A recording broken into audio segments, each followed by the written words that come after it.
Welcome to the Wealth Genius Podcast, brought to you by the Expand Wealth Real Estate Fund. Expand your wealth by investing in apartment buildings. Go to expandwealthfund.com to book your info session. The Wealth Genius Podcast, strategies for multifamily real estate investing, mindset, community, success. The Wealth Genius Podcast with your host, the godfather of real estate, Alfonso Cuadra, who has expansive experience in business and massive success as a real estate investor. The Wealth Genius Podcast. Let's dive into today's episode. We're rolling, Garnet. Happy to be No, here. so happy to have you here, brother. Look, we met in Edmonton. That's right. And we did a panel together. I remember you were speaking and everything, and I'm like, man, this is the key guy here in Alberta, especially Edmonton, and that market is on fire. It is, yeah. And tell me how you got involved in real estate and property management and all the good stuff. So I started investing back in 2016. So it was just, my wife and I, we got married, first house, put a basement suite in it, and, just started picking up doors that way. My current business partner, she's the founder, started this back in 2010. So I kind of started helping her out in 2016, with just day-to-day operations, going out to houses, doing showings, helping with, small little repairs and maintenance. We're currently managing a portfolio of just over 600 units now, and it's been a grind for a while, but now we've just found, we've got a lot more traffic, and as, we're helping out other investors, they're talking to other investors, so it's kind of a big snowball. And is that your target market investors? Yeah, we've got also a lot of, individuals that, are interested in becoming investors, but sometimes they only have one condo or one house, so, and often they upgrade to their, a new family home or something like that, and they choose to keep their current property as turned into a rental, essentially. So we have a lot of those kind of one-off, mom and pop investors, essentially, where they've only got one property and they're looking to acquire more. But yeah, we work with people that have one door and some that have 30 or 40 doors, right? So we manage everything from residential up to multifamilies. Now we hear, Alberta's got some landlord-friendly legislation and policies, best in Canada. But is it that friendly? It is. Yeah. We so how would you compare it? What would you? And I'll tell you something. I was in Arizona, and we were looking at this portfolio, like 200 doors or something. The property manager, I'm like, how long does it take you to get someone out here in Arizona? He's like, oh, man, you won't believe it. It's hard. It's tough. It's like, can you believe it takes us 3 days to get Yeah, well, it's not that good, but I'd say we're the best in Canada for sure. Compared to the U.S., that's a different beast. But, generally, we're usually, if, someone gets behind, we can we have usually a court date within 2 to 3 weeks. You won't automatically get an eviction just for non-payment or rent. They'll try and set up a payment plan, but it is pretty quick after that. It moves quickly. So you get 2 to 3 weeks, you get a hearing. Yep. Wow. Yep. And then after that hearing, they'll have... you just got to follow days. That's right. And the payment schedule. If they default, then, it's usually within 48 hours to 7 days, maybe something like that. And then they're out. I always tell people, look, property management is not for the faint of heart. That's right. You gotta have tough skin. You gotta have there's also has to be a level of passion there in terms of loving what you do, or else you're gonna do something else. Anybody could do. There's so many things that you could do. Yep. So property management it definitely requires a level of skill. People you gotta be good with people, but you also have to be stern and all these things. So what are some of the strategies that you follow? What makes what you're doing exciting for you? Like why did you decide to I want to dedicate my life to property management? As an investor myself, I love real estate. So that was part of the draw. But I just enjoy helping obviously other investors kind of do what I'm doing, right? That's what I want to do, is create generational wealth. Help my family and help other families obviously attain that too. But then on the flip side of that is, we want to also provide, good housing for tenants and things like that, right? So, making sure that we have good communication. That's honestly been the reason why I think we've really grown so quickly. Is you hear this all the time. My previous landlord, anytime there's repairs or maintenance requests, was always ignored, or it just took too long, or the self-managing landlords, they're going to send their brother-in-law to come, fix a toilet or something in the evening, kind of thing, right? So it's just not done professionally, right? So for us, we've got all the systems, the proper trades in place, so that when tenants do have a request, like it's being dealt with, right? So I think that's where a lot of our successes come from, is just dealing with people. And did that come naturally to you? Because it's like sometimes there's dealing with people, and then there's like you gotta learn how to deal with difficult people. Yeah, that's right. How to overcome that, and then Yeah, I mean it's definitely comes down to, at the end of the day, it is communication, your sales skills, and negotiating skills too, right? Whether you're negotiating on on rents, or negotiating with trades, you're negotiating with just expectations from a tenant, and when it comes to certain things too, right? Because again, at the end of the day, it is a business. There are some things that need to be fixed, and some might be cosmetic, right? Where it just doesn't make sense for the landlord to spend money on, but a tenant might. And I appreciate that. I mean, that's I would think one of the benefits of working with a property management company that actually invests, because for an investor to see it as a success, they need to make money. That's right. And you need to increase the value of the asset, so you got to increase rents. Reduce expenses, right? It's easier to keep everybody in place and not increase rents, but then the value of the asset doesn't increase. That's exactly it. Yeah. So and again, there's two different things to look at. Of course, on the residential side, I mean, you can't really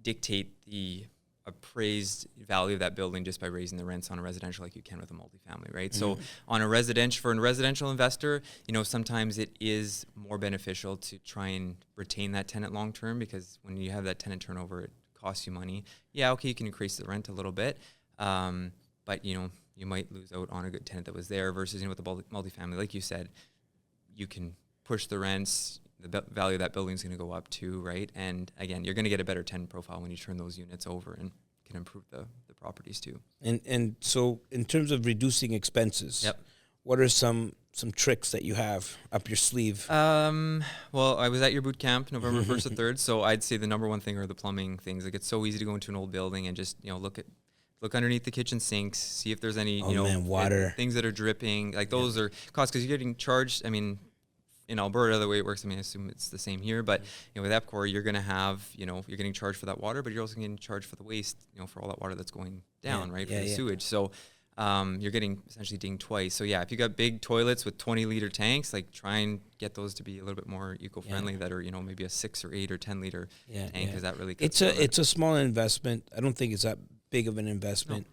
But it will pay off. The beauty about being a multifamily investor is that you can instantly see the value once if you can reduce the bill, you instantly see the value, and so you need a good company that is attentive to that. That's right, and that's kind of the one thing that we do as soon as we take on a new building. That's what we kind of go in and see where we can help owners save, whether it's on going to LED lighting or setting hallways up on timers, looking at laundry, and then again plumbing issues too. But not only are the cost savings you get with doing things like that, but it's also just the goodwill you get with tenants. Like, they're happy now. They got a new toilet or a new kitchen faucet. This old one wasn't working or constantly dripping. Like, now, might get a pull down one where it's got a head that you can use to clean dishes and things like that. So just little things that, again, it just helps the building run more efficiently, but also makes your tenants happier, which hopefully will turn into higher tenant retention of those tenants too. And so I was just speaking with Calvin, and he was telling me what's going on in Alberta. I know that a lot of people from across Canada, everybody I would say, is going to be looking at Alberta. That's the hottest market right now. Yep. And so what do you anticipate happening? Like, there's going to be this massive influx of Ontarians, people from BC, New Brunswick, and they're all wanting to invest in Alberta. Like that's a big influx of people. What do you think? It is. I think obviously Calgary had their big boom, in the last 12 to 18 to 24 months. Like I feel like we always ride kind of the same trend as Calgary, and we always trail about 2 years behind them or 18 months. So yeah, this spring I think that's where we're going to really see what we did in Calgary. But like you mentioned, it's not even just the investors that are purchasing properties in Edmonton. It's like we're seeing a lot of migration from homeowners that are coming to Edmonton now, because like they've like over the last, I'd say 6 months, on a weekly basis, like we're getting homeowners that are saying, yeah, like, you know, I'm selling my house in Ontario or BC or Vancouver. You know, I got this $1.2 million house, and, you know, I want to come, you know, get, you know, a $500,000 or $600,000 house. They'll pay cash, obviously. Got all this equity built up, but then now they can afford to go on vacations. They can have, you know, the nice cars. And an investment. Yeah, that's an investment. That's right. That's exactly it. So a lot of these guys are buying these properties in anticipation to move their families here in the next 12 to 24 to 36 months. And again, they may or may not move into that house directly, but at least then they have some property here building up equity. And then, you know, when they're ready to move their families, then maybe they'll buy something else or choose to renovate it. Some guys have moved into those houses and they've just decided to get them and renovate them so they're ready for their families, kind of thing. So it's a unique thing that I haven't really seen before. Well, you guys were a bit of a slump for a while. Yeah, we've been flat for, I'd say, probably almost 10 years, where it's like, you know, the appreciation really wasn't there. You're getting the mortgage buy down, you know, and some cash flow. I mean, cash flow's always been good in Alberta, and that was always the draw. But yeah, there really wasn't that appreciation like we're starting to see now, which, I mean, last year, on average, I'd say we were between that 8 to 12% somewhere in there, right? So it was a big jump. It's exciting times. It is. Yeah. How do you work with investors differently than you would work with a homeowner? I wouldn't say anything is different. I mean, again, it all depends on their asset and the unit type of property that they're bringing over to us. You know, an investor is usually a little bit easier to work with in the sense for, you know, if they need to do upgrades or spend money on something, whereas, you know, a homeowner maybe that's leaving their house, you know, they think, oh, that was good enough, or, you know, they don't want to change some things, so sometimes it's hard to get them to spend money on certain things. I can see that if they live there, like that's exactly, they're more emotional about it. Exactly. And then for them, they're like, well, you know, that was good enough. Like, I lived there for 5 or 10 years, and it's like, well, yeah, exactly. You lived here for 10 years. It's like, yeah, it's time to paint, or we got to, you know, freshen up the, you know, get rid of all the baseboards or something like that, you know, just doing things that need to be done, and it's been fine for a while. But yeah, the owners, those homeowners, sometimes is just trying to train them and kind of flip their mindset. And now you're an investor. It's like this is a business. You got to treat it like a business. There's going to be some expenses that have to be incurred, but yeah, when it comes down to renting them, like, I mean, our process is the same as whether you're an owner or an investor. So what does the team look like? How many people you have working? So we currently have a portfolio of just over 600 units. There's a team of 6 of us, and then we got, you know, an in-house handyman that helps with the majority of our repairs, and then we've got, you know, our licensed trades like, you know, plumbers, HVAC, appliance techs, all that. And that's the benefit of working with, you know, a management company of our size. You know, all those cost savings get passed to our clients because we get preferred rates from all our vendors. And, you know, guys are just willing to do things, you know, going on. I got, you know, some plumbers that'll go, they won't even charge us for after hours calls sometimes because it's like, you know, they get the business. Yeah, they get the business, and it's like, you know, if he's out there at 6 or 6:30 versus, you know, at 5 o'clock, some companies after 5, it's, you know, after hours, like he won't charge the after hours for us just because, again, they just do so much work with us. What's the vision for the company? Where you guys want to take it? I mean, we just want to continue growing and adding doors. I mean, we'd like to get more into the multifamilies. Like, obviously Edmonton is big into infills right now. So we are doing a lot more 6 and 8 plexes and things like that. But yeah, I'd love to, you know, start managing a little bit more bigger multifamilies. Well, I know that for sure you're going to be helping out a lot of our members. You know, we have 1,200 plus members, and a majority of them are going to be wanting to invest in Alberta. And I would say a big portion of those people that are wanting to invest in Alberta are going to want to go to Edmonton, right? Calgary, I think it's peaking a little bit. Where Edmonton, I think there's still more meat on the bone there. For sure. Yeah. So I don't think we've really even hit our peak just yet. Like, I think it's coming in the springtime. But So we got to take action. We got to take action. So, you know, what would be that intake? Like, someone calls you from out of province, and how do you qualify a new client, and what would be the intake? What do they need to do to work with you? I mean, it's pretty easy. I mean, we kind of just want to, I mean, if they're shopping around looking at a few properties, often they'll send us, you know, 2 or 3 listings they're considering writing on. We'll kind of give them a market evaluation of what we feel the rents that's could great. be. Yeah.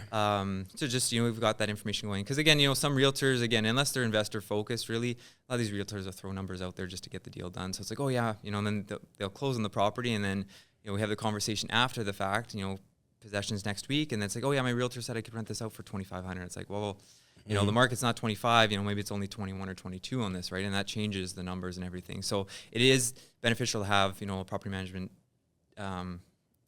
team, or a management company on your team, so that you can kind of do that at the beginning, do the homework, so you can work your numbers properly, just so that you have, you've got a full picture to work with, essentially. And so how do they contact you? How do they get a hold of you? I know we'll have some information in the show notes. Yep. But our website directly is just agpropertyservices.ca. Obviously, our phone number is on there as well. And then, you can obviously schedule a call with one of the partners, just to kind of go over what your investment goals are, and that's a big thing at kind of seeing where you want to take this. But then, it's just making sure you're also well connected with a good realtor as well in the city. Obviously, Calvin is one that came from Edmonton, and we work with him and his team, and they are great, because they've really got it down to a science as to what, depending on what their goal is as a client, they can point you in the direction of the city where you need to be, depending on what asset class you're after, right? It's a good little team that how everything's set up there in Edmonton. I was there. I was really impressed. Like, I went to that conference, and I was really impressed. Mm-hmm. Yeah, no, it's been good. I mean, Edmonton it's kind of a hidden gem, because it's been, like you said, it's been flat for so long, but now it's like, I think it's ready to burst. It's ready to burst. That's exactly it. So it definitely is a good time to be looking at Edmonton right now. Okay, so last thing, what inspires you? What inspires me? I would say it's just like the reason why I invest and why I do what I do. It's for my family, right? I want to, similar to you, like, I just want that generational wealth, and have something for my kids to to have long term, and hopefully my grandkids and their kids as well. So that's my why. Love it so much. Thank you for coming on the show. You'll come back. You'll be back, sure. And we're gonna do a lot of work together. And I know you're gonna help out a lot of our members. That's it, guys. Alfonso loves you, and we'll see you all at the top. Woo! Let's go.